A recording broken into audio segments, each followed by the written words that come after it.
तो रातों की नींद खराब करके रट्टा मारने और घंटों तक बिना सोचे समझे लेक्चर वीडियोस देखने का ज़माना अब पुराना हो गया है।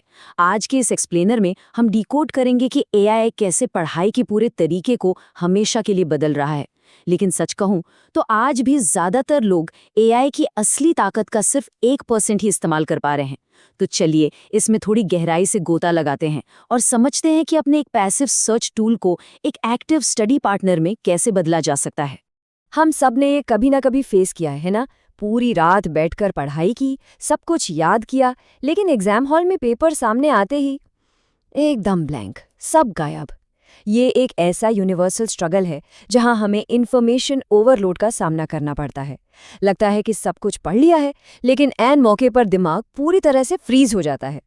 तो आज हम इसी प्रॉब्लम का प्रैक्टिकल सॉल्यूशन निकालेंगे। इस एक्सप्लेनर में हम द मॉडर्न स्टडी डिलेमा से शुरू करेंगे, फिर एक 3 फेज फ्रेमवर्क को समझेंगे जिसमें डीप रिसर्च, स्मार्ट राइटिंग और विजुअल प्रेजेंटेशन शामिल हैं।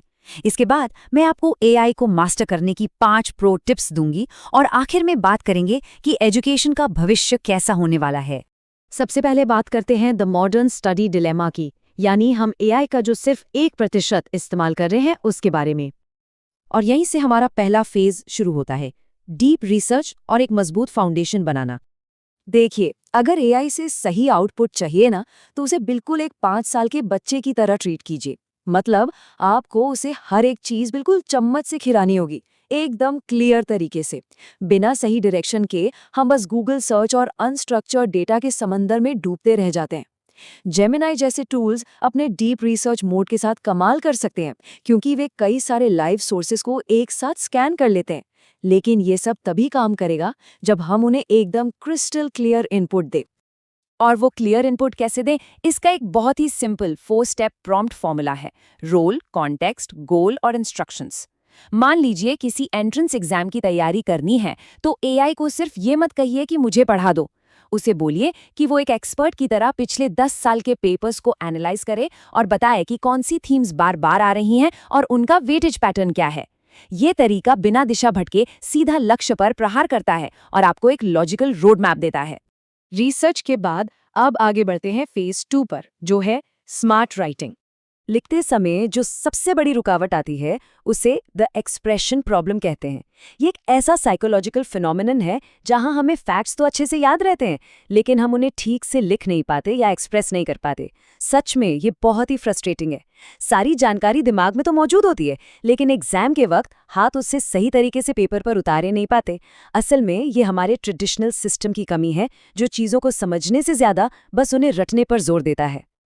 और अगर हम डेटा पे नज़र डालें तो वो भी इस बात को साबित करता है। रिसर्च बताती है कि करीब 70% स्टूडेंट्स को जानकारी याद करने में कोई खास दिक्कत नहीं होती। उनका असली स्ट्रगल होता है उस जानकारी को लिखकर एक्सप्रेस करना। यानी मेजॉरिटी के लिए असली चैलेंज मेमोरी है ही नहीं, बल्कि उस नॉलेज को सही ढंग से बाहर लाना है। तो इस रुकावट को कैसे तोड़ें? इसका एक बहुत ही पावरफुल तरीका है डायलॉग। जब हम एआई के साथ एक कॉन्वर्सेशन करते हैं तो हमारा दिमाग पैसिव कंजम्पशन मोड से निकलकर एक्टिव कंस्ट्रक्शन मोड में आ जाता है। चैट GPT-4 जैसे बेहतरीन रीजनिंग मॉडल्स का यूज करके जब हम कॉन्सेप्ट्स को एक कहानी की तरह समझते हैं तो हमारे दिमाग के कई न्यूरल पाथवेज एक्टिवेट हो जाते हैं। इससे न सिर्फ चीजें लंबे समय तक याद रहती हैं, बल्कि उन्हें एकदम स्पष्टता से लिखने की क्षमता भी बढ़ जाती है। अब आते हैं फेज 3 पर, विजुअल प्रेजेंटेशन। क्योंकि सिर्फ लिखना काफी नहीं है। क्या आपको पता है कि मनोविज्ञान साबित करता है कि हमारा दिमाग नॉर्मल टेक्स्ट के मुकाबले विजुअल इन्फॉर्मेशन को 60,000 गुना ज्यादा तेजी से प्रोसेस कर सकता है? बिल्कुल, हम इंसान हमेशा तस्वीरों में सोचते हैं, शब्दों में नहीं। और प्रॉब्लम यही है कि अक्सर हमारी कड़ी मेहनत पे किसी की नजर ही नहीं जाती, क्योंकि उसे सही तरीके से प्रेजेंट नहीं किया गया होता। प्रेजेंटेशन की स्किल्स एक एवरेज काम को भी स्टैंड आउट करा सकती हैं। इसलिए इस साइकोलॉजी का फायदा उठाने के लिए हमें अपनी सेंसरी नीड्स के हिसाब से सही एआई टूल्स का चुनाव करना चाहिए। जैसे कि इमेजेस और विजुअल्स के लिए लियोनार्डो, मिडजर्नी या कैनवा एकदम परफेक्ट हैं। ऑडियो के लिए 11 लैब्स और वीडियो जनरेशन के लिए सोरा जैसे टूल्स का कमाल का उपयोग किया जा सकता है। जब हम एक मल्टी सेंसरी एक्सपीरियंस बनाते हैं तो बोरिंग से बोरिंग नोट्स भी एंगेजिंग ऑडियो ट्रैक या डायनामिक विजुअल स्टोरीज में बदल जाते हैं। ये हमारे दिमाग को एक्टिवली नॉलेज कंस्ट्रक्ट करने पर मजबूर कर देता है। चलिए अब इस पूरी जर्नी को और आसान बनाने के लिए बात करते हैं हमारे 5वें सेक्शन की 5 प्रो एआई स्टडी टिप्स। ये 5 टिप्स किसी का भी स्टडी रूटीन एकदम अपग्रेड कर सकते हैं। पहला, अपना एक डेडिकेटेड एआई टूलकिट बनाइए। दूसरा, अलग अलग एआई मॉडल्स के बीच के फर्क को समझिए। तीसरा, एआई को सिर्फ टूल नहीं अपना स्टडी पार्टनर मानिए। चौथा, अपना खुद का एक कस्टम क्वेश्चन बैंक तैयार कीजिए। और पांचवा, there is an AI for that जैसी डायरेक्टरीज का इस्तेमाल कीजिए। देखिए, चाहे टूल्स को ब्राउजर में बुकमार्क करना हो या फिल इन द ब्लैंक्स जैसे एक्टिव रिकॉल क्विज बनाना हो, ऑर्गेनाइजेशन ही सफलता की असली चाबी है। टिप नंबर 2 पर थोड़ा फोकस करते हैं। अलग अलग मॉडल्स का फर्क समझना बहुत क्रूशियल है। एक तरफ है रीजनिंग मॉडल्स जैसे चैटजीपीटी या क्लॉड, जो लॉजिक, ब्रेनस्टॉर्मिंग और टोन को अडैप्ट करने के लिए सबसे बेस्ट हैं। और दूसरी तरफ है रिट्रीवल मॉडल्स जैसे जेमिनाई या परप्लेक्सिटी, जो लाइव इंटरनेट एक्सेस करके एकदम रियल टाइम और फैक्चुअल डेटा निकालने में माहिर हैं। सही काम के लिए सही टूल चुनना बहुत ज़रूरी है ताकि आप कॉम्प्लेक्स कॉन्वर्सेशन और डेटा रिसर्च को अलग रख सकें। और सबसे इम्पोर्टेंट बात, एआई को सिर्फ एक टीचर मत मानिए जो आपको बने बनाए जवाब दे दे। इससे अपना एक कोलैबोरेटिव स्टडी पार्टनर समझिए। इससे अजीब और सोचने पर मजबूर करने वाले सवाल पूछिए, जैसे कि इंसान पानी के अंदर सांस क्यों नहीं ले सकते। इस तरह के सवाल ना सिर्फ आपकी क्यूरियोसिटी को जगाते हैं, बल्कि किसी भी टॉपिक की गहराई में जाने के लिए आपको बहुत प्रेरित करते हैं।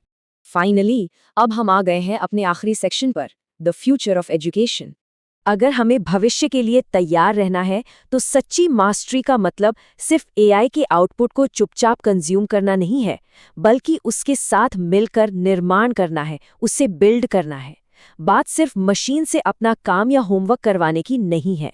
बात है उस जानकारी को रिफाइन करने की, उस पर डिबेट करने की और साथ मिलकर नई नॉलेज कंस्ट्रक्ट करने की। सीखने और सिखाने का ये पूरा परिदृश्य अब बहुत तेजी से बदल रहा है। और ये सब हमें एक बहुत ही बड़े सवाल पर ले आता है। जैसे जैसे ये पर्सनलाइज्ड और मल्टी सेंसरी एआई ट्यूटर्स आम होते जा रहे हैं, हमारे मॉडर्न एजुकेशनल इंस्टीट्यूशंस की नींव पर ही सवाल खड़े होने लगे हैं। क्या अगले 5 सालों में इन ट्रेडिशनल स्कूलों और कॉलेजों की सच में कोई ज़रूरत रह जाएगी? ये एक ऐसा सवाल है जो हम सबको गहराई से सोचने पर मजबूर कर देता है। इस एक्सप्लेनेर में बस इतना ही। उम्मीद है आपको कुछ नया नजरिया मिला होगा।